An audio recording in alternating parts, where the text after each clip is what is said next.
Bueno, ahora voy a poner a grabar, a ver si no estaba grabando. Bueno, chicos, acá lo importante que nosotros veamos es que hay demasiado conocimiento o demasiado expresiones de repente que nosotros muchas veces no entendemos dentro de lo que es una clase en sí. Entonces, lo que yo quiero que ustedes hagan solamente por cuestión de tiempo, si nosotros llegamos a desarrollar todo y nos sobra el tiempo, yo con mil gusto, detenidamente, paso por paso, le voy a explicar en una misma clase. Pero no, por cuestión de tiempo en farmacología, es prácticamente imposible eso. Entonces, lo que ustedes tienen que hacer es, bueno, yo sé que ustedes saben cómo estudiar, pero un poquito por la parte de farmacología y que me ayudó mucho, que una excelente docente en su momento me dijo y nos ayudó a estudiar a mis compañeros y a mí. No sé si le llegaron a conocer a la doctora René, a la esposa del doctor Catoni, René Osuna.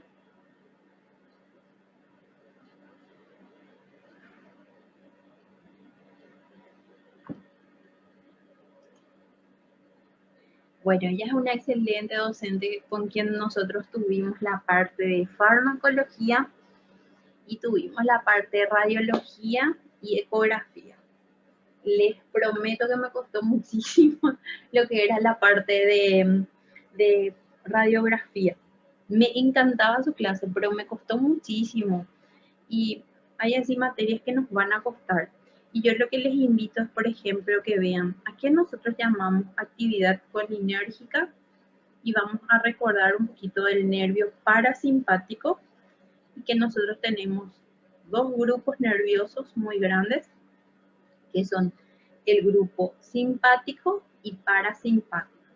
Dentro del grupo simpático vamos a tener fármacos simpaticolíticos y vamos a tener fármacos simpático-miméticos, que después vamos a aprender de qué se trata cuando hablamos de líticos y miméticos. Y después tenemos también lo que son fármacos parasimpaticolíticos y parasimpático-miméticos. Acá simplemente estamos hablando del nervio simpático. ¿Qué hacen? Estos dos grupos actúan sobre lo que son receptores. En este caso, hablamos de receptores muscarínicos. En este caso, del M3, que tiene su funcionalidad dentro del organismo. Entonces, acá hay varias cosas que ustedes pueden buscar, entre ellos actividad colinérgica, nervio simpático, receptores muscarínicos, incluso un cuadro sinóptico pueden realizar. Dentro de lo que es la funcionalidad de este receptor muscarínico M3, hablamos de que bloquean los reflejos de secreción y reduce la producción glandular y el volumen del esputo.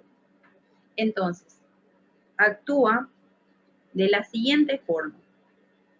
Esta actividad colinérgica del nervio simpático actúa estimulando de manera activa la secreción del moco y más que nada está mediada por un receptor muscarínico M3. ¿Qué hace este? Bloquea los reflejos de secreción y reduce la producción glandular.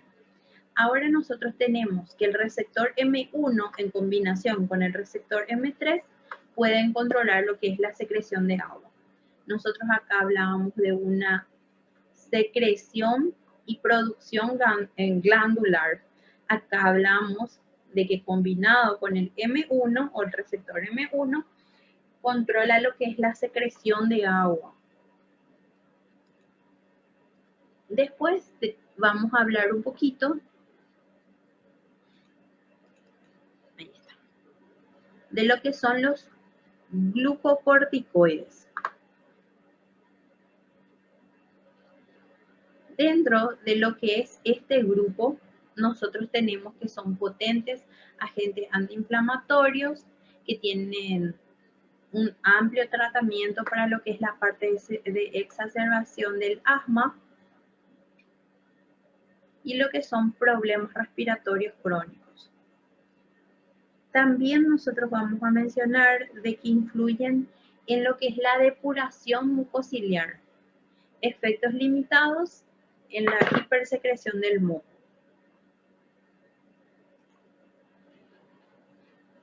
A continuación nosotros vamos a hablar de los macróglidos, así lo vamos a encontrar.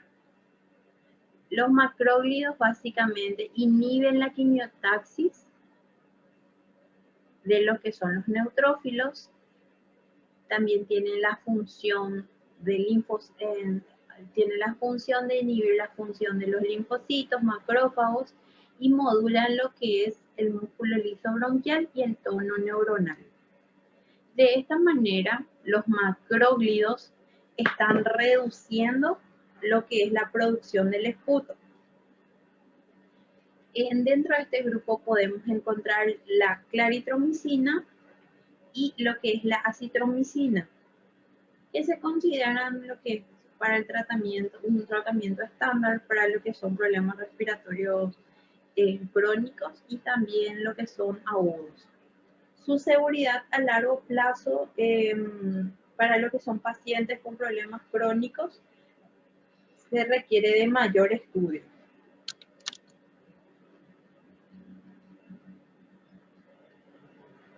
Cuando nosotros hablamos de fármacos mucolíticos, hablamos de medicamentos que disminuyen la viscosidad del moco.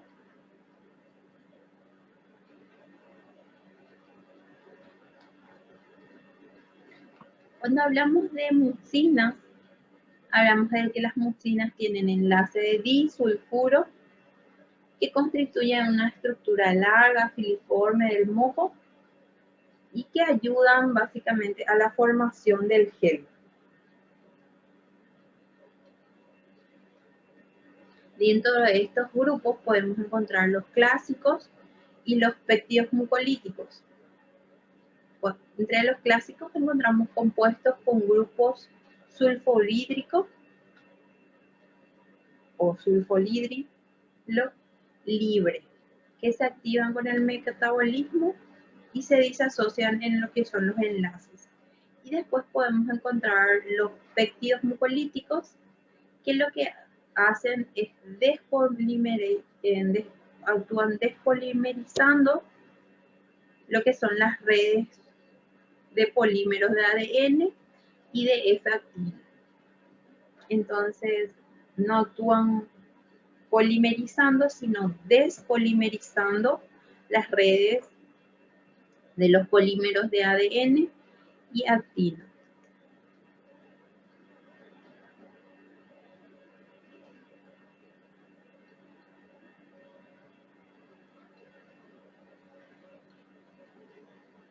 Dentro de lo que es el grupo de mucolíticos y de esta descripción, vamos a encontrar a lo que es la N-acetilcisteína. ¿Cuál es su funcionalidad? Estos se administran en lo que son aerosoles y disocian nuevamente los enlaces disulfuros de lo que es la mucina. Entonces, al igual que el anterior, que nosotros teníamos que eran los medicamentos que contienen enlaces disulfuro, que destruyen lo que es o ayudan a la formación de geles a través de lo que son los enlaces de disulfuro, estos también tienen lo mismo. Entonces, su administración en aerosol disocia los enlaces disulfuros en la mucina. Disminuye lo que es la inflamación de las vías mediante la reducción en cuanto a lo que es la producción de células que producen la inflamación o que producen la respuesta inflamatoria. En este caso, por ejemplo, tenemos los neutrófilos, monocitos, respuestas oxidativas, inhiben también lo que son la adhesión de las bacterias a las células epiteliales ciliadas. Entonces, en cierta forma, lo que es este fármaco reduce lo que es la respuesta del organismo a los agentes extraños. Lo que hace es disminuir básicamente lo que es la presencia de moco o mucina en las zonas que nosotros estamos describiendo, ya sean vías respiratorias altas o bajas, pero tenemos un efecto que no es bueno porque está disminuyendo lo que es la respuesta o inhibe la quimiotaxis y activación de los neutrófilos dentro de lo que es el organismo del animal. Habla un poquito también de que su efectividad o su farmacocinética va a depender muchísimo de la vía de administración, si es en aerosol o si es en vía oral.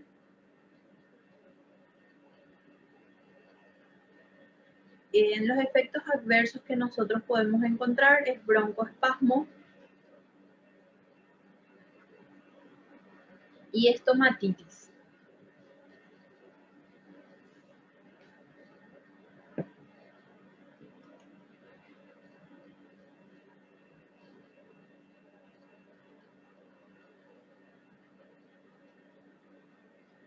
Bueno, básicamente, chicos, esta es una información anexa que les puede resultar de utilidad el día de mañana, entonces la agregué.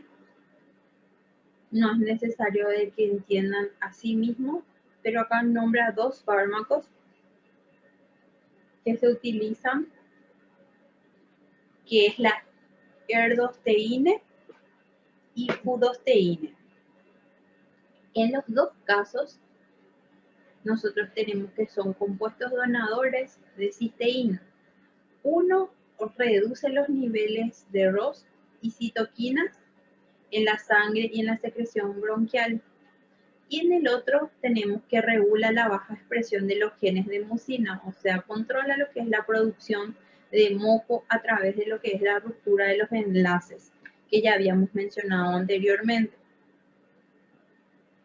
En cuanto a su farmacodinámica, farmacocinética, nosotros tenemos que se puede absorber a través de lo que son los aerosoles, que mencionamos anteriormente, y se absorbe por vía oral, siendo su vía metabólica la hepática, en donde se metaboliza lo que es la cisteína.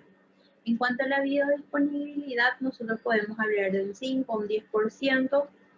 Esta se distribuye en lo que son los tejidos broncopulmonares. Su concentración plasmática máxima se da después de las 3 horas.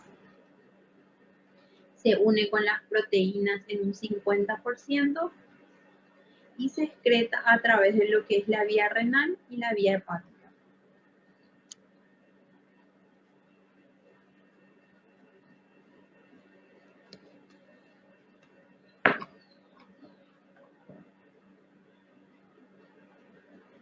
Nosotros tenemos entre los que son los efectos secundarios, reacciones alérgicas, puede dar cefalea, fiebre, ya hablamos del broncoespasmo,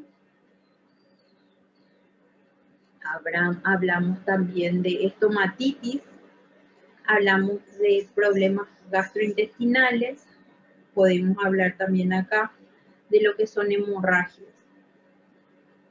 En vía oral, la dosis que nosotros vamos a utilizar, la máxima, serán 600 miligramos de acetilcisteína por día.